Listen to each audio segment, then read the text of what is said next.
नमस्कार, स्वागत है आपका। आप देख रहे हैं द न्यूज और मैं रानी गुप्ता आपके साथ। बड़ी खबर सामने आ रही है। आपको बता दें कि सीएम अरविंद केजरीवाल और संजय सिंह ने एक बार फिर से एलजी को लेकर के बड़ा आरोप लगाया है। दरअसल एक बार दिल्ली की कानून व्यवस्था और सुरक्षा को लेकर के उन्होंने ये सवाल उठाया है कि अगर एलजी साहब आपसे सुरक्षा नहीं हो पा रही है तो आप इस्तीफा दे दीजिए, बाकी के लोग ये काम कर लेंगे। दरअसल आज देखने को मिला कि दिल्ली की साकेत कोर्ट में गोली कांड हुआ। यहां पर आरोपी के द्वारा एक महिला को गोलियां बरसाई गई, जिसमें 3-4 गोली महिला को लगी है। बता दें कि कहा जा रहा है कि ये आपसी विवाद की वजह से आरोपी ने महिला को गोली मारी है और महिला ने उस आरोपी से कई लाख रुपए उधार लिए थे और ये जो पूरा मामला है वो पैसों का था और बाद में महिला पैसे की देने को आनाकानी कर रही थी, जिसके बाद आरोपी ने इस घटना को अंजाम दिया। लेकिन यहाँ पर जिस तरीके से अरविंद केजरीवाल एलजी पर आरोप लगाते हैं और कहते हैं कि दिल्ली की सुरक्षा व्यवस्था बिल्कुल चरमरा चुकी है और अगर आपसे ये नहीं संभल पा रही है तो आपको इस्तीफा दे देना चाहिए। ठीक इसी बात को दोहराते हुए आप नेता संजय सिंह भी दिखाई दिए हैं। उन्होंने भी एलजी को लेकर के यही बात बोली है कि कब तक आप इस तरीके की गंदी राजनीति करते रहेंगे। आपको बता दें, दरअसल जिस तरीके से आज अरविंद केजरीवाल ये कह रहे हैं और जो ठीकरा बार बार केंद्र सरकार पर फोड़ते हैं, एलजी पर फोड़ते हैं, लेकिन जब भी कोई अच्छा काम दिल्ली के अंदर होता है तो इसका क्रेडिट लेने के लिए खुद आगे आ जाते हैं। आपको बता दें कि ठीक 10 से 11 साल पहले जब दिल्ली में इनकी सरकार नहीं थी, शीला दीक्षित यहाँ की मुख्यमंत्री हुआ करती थी, तब भी दिल्ली एक केंद्र शासित प्रदेश ही था। लेकिन तब अरविंद केजरीवाल ये कहा करते थे कि दिल्ली के मुख्यमंत्री इतनी बेबस नहीं हो सकती, इतनी लाचार नहीं हो सकती कि उनके अंडर में पुलिस कंट्रोल ना हो, यानी कि पुलिस को वो अपने कंट्रोल में ना ले सके। और जिस तरीके से दिल्ली की सुरक्षा व्यवस्था को लेकर के हवाला दिया जाता है शीला दीक्षित के द्वारा कि पुलिस तो मेरे कंट्रोल में नहीं है, तो ये हवाला एक सीएम नहीं दे सकता। जिसके बाद उन्होंने आज तक के जो पत्रकार है राहुल कमल, उनको इंटरव्यू दिया था और अरविंद केजरीवाल यहां पर साफ तौर से बोलते हुए सुनाई देते हैं कि वो जब दिल्ली के सीएम बनेंगे तो दिल्ली में महिलाओं की खासकर सुरक्षा को लेकर के क्या व्यवस्था करेंगे, इस बातों को लेकर के जिक्र करते हैं। बता दें यहाँ पर वो कहते हैं कि दिल्ली की सीएम इतनी बेबस नहीं हो सकती, क्योंकि उनसे जब पूछा जाता है कि बिजली इतनी महंगी क्यों हो गई तो वो कहती है कि बिजली पे हमारा कंट्रोल नहीं है।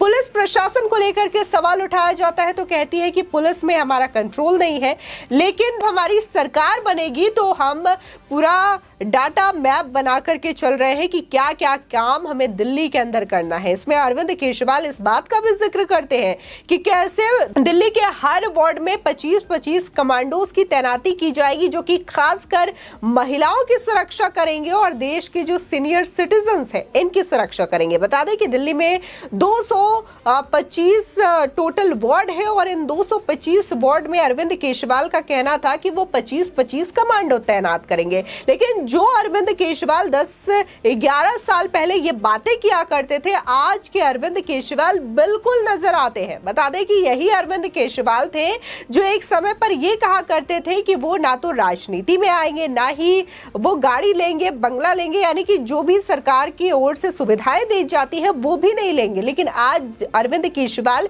इन्हीं चीजों को अपनाते हुए नजर आ रहे हैं। इस बात को लेकर के तो उनके गुरु अन्ना हजारे ने तक उन्हें खरी खोटी सुनाई है। फिलहाल इस बात को लेकर के जहां अरविंद केजरीवाल बड़े बड़े दावे कर रहे थे जब तक वो दिल्ली के सीएम नहीं बने थे, सुरक्षा व्यवस्था को लेकर के बातें करते हुए नजर आ रहे थे, तो यहां पर आज उनके द्वारा जो एक्शन उठाना जाना चाहिए, जो बातें वो कह रहे थे आज से 10 साल 11 साल पहले, वो बातें तो आज नजर नहीं आ रही है, बल्कि अब कानून व्यवस्था को भी लेकर के वो एलजी का ही त्याग पत्र मांगते हुए नजर आ रहे हैं, एलजी का ही इस्तीफा मांगते हुए नजर आ रहे हैं। बता दें, दरअसल सीएम अरविंद केजरीवाल ने ट्वीट कर कहा, दिल्ली में कानून व्यवस्था पूरी तरीके से चरमरा गई है। दूसरों के कामों में अड़चन करने और हर बात पर गंदी राजनीति करने की बजाय आपको अपने अपने काम पर ध्यान देना चाहिए और अगर नहीं संभलता तो इस्तीफा दे देना चाहिए ताकि कोई और इस काम को कर सके। लोगों की सुरक्षा व्यवस्था कड़ी बंदोबस्त की जा सकती है। इसी के साथ ही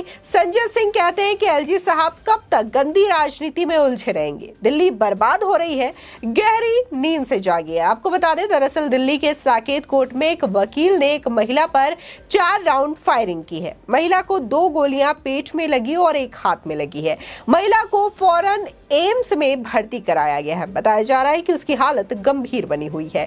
पुलिस ने बताया है कि महिला फाइनेंशियल विवाद से जुड़ी हुई एक मामले की सुनवाई के लिए कोर्ट पहुंची थी और इस घटना का वीडियो सामने आया है। इसमें कोर्ट परिसर के लॉयर्स ब्लॉक के बाहर दोनों के बीच कहासुनी होती है। अचानक महिला हमलावर की तरफ जाती है, तभी वो पीछे हटता है और महिला पर फायरिंग शुरू कर देता है। बता दें कि महिला को 2 गोलियां पेट में लगती है, तभी कुछ वकील घायल महिला को सहारा देते हैं और इस बीच हमलावर वहां से चला जाता है। बता दें कि हमलावर की पहचान कामेश्वर प्रसाद सिंह उर्फ विनोद सिंह के रूप में हुई है। आरोपी को बार काउंसिल से एक अलग मामले में निलंबित या फिर यूं कहें निष्कासित कर दिया गया था। दावा किया जा रहा है कि हमलावर वकील ने पीड़ित महिला को 25 लाख रुपए उधार दिए थे। बाद में महिला पैसा लौटाने में आनाकानी कर रही थी। साथ ही यह भी कहा जा रहा था कि इस पैसे को डबल करने के लिए भी महिला ने बातें कही थी, जिसकी वजह से आरोपी ने उसे पैसे मुहैया कराए थे। आपको बता दें, जहां अरविंद केजरीवाल दिल्ली को लेकर के इस तरीके से एलजी पर ठिकरा फोड़ते हुए नजर आ रहे हैं, तो वहीं अगर हम पंजाब में नजर डालें, जहां पर आम आदमी पार्टी की ही सरकार है, भगवंत मान वहां के सीएम है, लेकिन इसके बावजूद पंजाब की स्थिति क्या है ये किसी से छिपी नहीं है। किस तरीके से वहां पर दिन दहाड़े किसी को भी गोली मार दी जाती है, किसी भी बड़े पॉलिटिशियन की हत्या कर दी जाती है, किसी भी बड़े सिंगर की हत्या कर दी जाती है, ये सभी ने देखा है। वहीं अभी हाल ही में देखने को मिला था कि 7 फरवरी 2023 को ही पंजाब के लुधियाना में कोर्ट कॉम्प्लेक्स के बाहर कुछ लोगों ने एक पक्ष पर फायरिंग भी शुरू कर दी थी। इस दौरान 3 राउंड फायरिंग हुई थी। गोली लगने से 2 लोग घायल भी हुए थे। एक घायल युवक की पहचान हिमांशु के रूप में की गई थी और बाद में जब जांच चली तो पता चलता है कि ये पूरा जो वाकया है वो गैंग वॉर का है। लेकिन यहाँ पर अरविंद केजरीवाल कुछ भी बोलते हुए नहीं दिखाई देते हैं। एक भी आम आदमी पार्टी की ओर से यहाँ पर ट्वीट नहीं आता पंजाब की कानून व्यवस्था को लेकर के। लेकिन बात अगर दिल्ली की आती है तब अरविंद केजरीवाल यहाँ पर बोलते हुए नजर आते हैं। लेकिन वही अरविंद केजरीवाल 10 से 11 साल पहले ये कहा करते थे कि दिल्ली के सीएम बेबस नहीं हो सकती। जिस तरीके से वो बार बार बातें कहती है कि उनके अंडर में पुलिस नहीं है, पुलिस कंट्रोल नहीं है, तो ये बातें पूरी तरीके से गलत है। उनका कहना था कि वो अगर दिल्ली के सीएम बनते हैं तो सबसे पहले पुलिस को दुरुस्त करेंगे, कानून व्यवस्था को सख्त करेंगे। और उनका कहना था कि पुलिस जो है वो आरोपियों से मिली होती है, इसके लिए पुलिस को सख्त करना बेहद जरूरी है। इसी के साथ ही न सिर्फ पुलिसिंग बल्कि वो कमांडोज की तैनाती की बात भी दिल्ली के प्रत्येक वार्ड में कहते हुए नजर आते हैं। लेकिन इसमें से